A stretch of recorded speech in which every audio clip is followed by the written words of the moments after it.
YouTube দেখে dragon ফলের চাষ করে সফলতা পেয়েছেন ফরিদপুরের সদর উপজেলার বিশ্ববিদ্যালয় পড়ুয়া তরুণ দুই উদ্যোক্তা।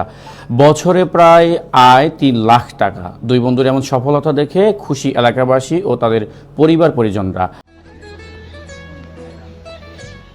গাছের ডালে থোকায় থোকায় ঝুলছে লাল রঙের ভিনদেশি ফল ড্রাগন।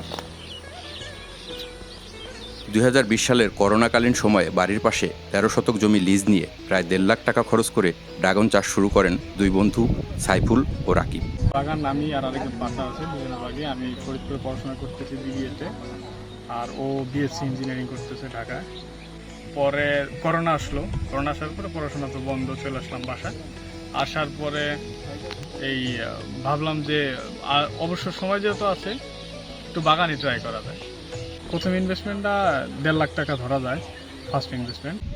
পরবর্তী ৩ বছরের উৎপাদিত ফলের লাভ দিয়ে জমির পরিমাণ বৃদ্ধি করেন আরও ১২ বিঘা। ড্রাগনের পাশাপাশি বাগান করেছেন থাই পেয়ারা, লেবু, আপেলকুল সহ বিভিন্ন ধরনের ফলের।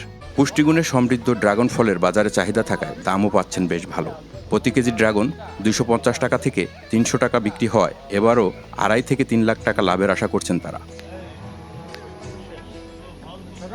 প্রতিদিনই আশপাশের এলাকা থেকে লোকজন এসে ভিড় জমাচ্ছে বাগান দেখতে ও ফল কিনে নিতে।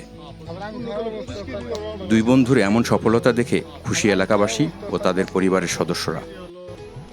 স্থানীয় কৃষি বিভাগ জানান, আমরা প্রতিনিয়ত তাদের সাথে যোগাযোগ রাখছি ও পরামর্শ দিয়ে আসছি। আমরা কৃষি বিভাগ থেকে আমাদের উপসহকারী কৃষি অফিসারের মধ্যে সার্বক্ষণিক তাদের সাথে আমরা যোগাযোগ রাখছি, যাতে করে অন্তত তারা আমাদের যে প্রযুক্তিগত যে জ্ঞান এবং তাদের সেই জ্ঞানটি কাজে লাগিয়ে তাদের উৎপাদন ক্ষমতা এবং তাদের যে উদ্যোগ সেটি আরও ভবিষ্যতে প্রসারিত হোক, এই চেষ্টা আমরা করে যাচ্ছি।